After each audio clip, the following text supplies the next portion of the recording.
Tomorrow, Oregon's legislature will kick off opening day of the 2023 legislative session. It's the 82nd session since the state became a state.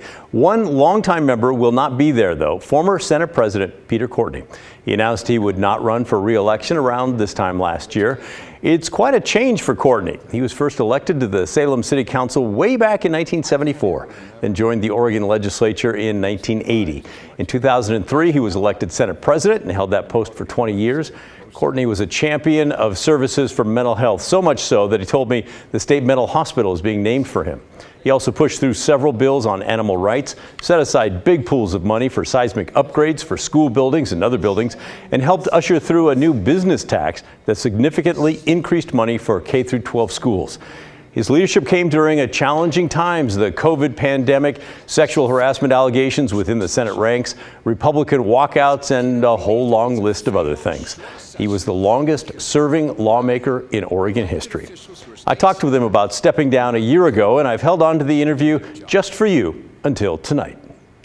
What will be next for you? I don't really envision you sitting in a rocking chair on the front porch. There you go. Now that really got me. I'm just going to watch the river come up. I live in a river. When I'm living, I'm looking at it. Jesus, coming up. I don't know. I don't play golf. I don't have a perfect hobby. That's another question you're asking me. And again, I was sad before I started this interview. Now I'm outright depressed thanks to you, Pat Dooris. I don't know. I have no idea what I'm going to do. And I don't know. I have no magic, beautiful plan. Every plan I ever had in my life never happened. So maybe this is good. Perhaps you could get an RV and travel the country with your wife. No, I'm not going to get an RV and travel the company. I don't know. How do you stay clean in an RV? I mean, in showers, you can't get in. There's not really water. I don't trust it. In the toilet, I don't want it. No, I'm not going to do that. Drive around. You want me driving around? No, I mean, I do want to. I'd love to visit some historical sites, but I'm not going to get an RV and go ranting and running around. And knowing me, I'm not going to. No. If you want an RV, you RV. I'm not RVing. As you can tell, he's quite the character. I first met Peter Courtney back in 1990 in Salem. Measure 5 had just passed, giving property owners a break on their taxes, but slashing state budgets. Barbara Roberts was governor at the time. Courtney was still in the House then and not willing to cut education. I don't want to smash mouth Barbara, but it's time for legislators to be standing up saying, wait a minute, wait a minute. That's Peter Courtney. He's always had a way with words and felt passionate about a lot of things. But when it comes to leaving the legislature, it's hard to put it into a soundbite. But anyone who's looked back and felt time slipping away can probably relate. We all say those things, but I just still don't believe I'm at the age I am, or I am at where I am in terms of Salem City Council. I still don't believe it. And I don't understand how that all happened without somebody telling me ahead of time. My angels are like, now, Peter, listen, you got to understand it's going by. Oh, yeah. Peter, you got to understand you're not going to be able to do a lot of the things you do. And nobody tipped me off. So I'm really messed up about it. We also talked about the change in the feel of politics. It's always been rough and tumble, but the former Senate president said people would be able to make up at the end of the day. I hesitate to give you an example. I was on the 4th floor in the House all my career, with the exception when I became a caucus leader and I went to second. But on the 4th floor, there were 2 corner offices overlooking the western part of the grounds around there. And one of them was Representative Bill Markham, and the other one was Representative Lonnie Roberts. And we all knew at the end of the day at 5 o'clock on the sharp, it was party time up there. I shouldn't tell the folks this. I mean, it was happy hour. We didn't go out of the building. It was happy hour.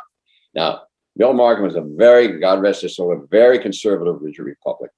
Lonnie Roberts actually was a very conservative Democrat, but they came from different worlds. And you go in there, and I'm afraid to tell you, it shouldn't have been. There was liquor. There was, it was just raucous. And we had just had a terrible fight in the morning on the House floor and some bill going at it. And here we are, and actually we go down and get people. Come on in, get in here. And you have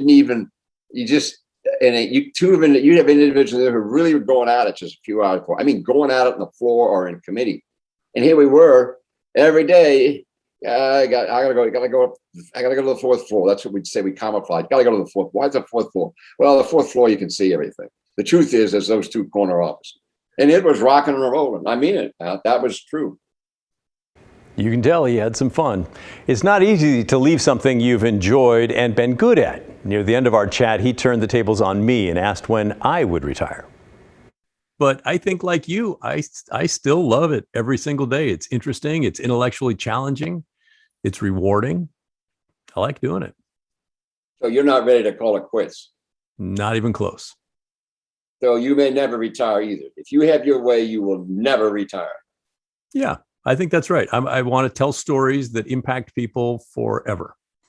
I may not do it 5 days a week on deadline. That makes me feel bad. I got to change my mind today and say I am going to. So now you got me all messed up. You know what, Dooris? Can you unretire? Oh, their wife. I heard that. No. There was the wife in the background heard that, and she just yelled up there. So I can do it if I could sneak away for a while, but I don't. They're tracking me. My 3 sons, but they're tracking me. They got they put a invisible thing on my ankle, and they know where I am and everything. I can't get anything. I'm not kidding you. They got really real. They were gonna. It was not nice. When boys, my sons, I have 3 of them older. It was not nice. I thought one of them secretly would go with me. And I tried it. I can't get one of my sons to go with me. By the way, that was Margie, Peter's wife, in the background shouting no when I asked if he could unretire. They've been married since 1976. Rob Wagner, a Democrat from Lake Oswego, is now the Senate president. The first full day in office is tomorrow. We're going to be keeping our eyes on the legislature this year, and we'd like to know what you care about in terms of that. What are the things that you want lawmakers to do or to change? Send me an email, will you? The address is thestory@kgw.com, or call and leave a voicemail, 503-226-5090.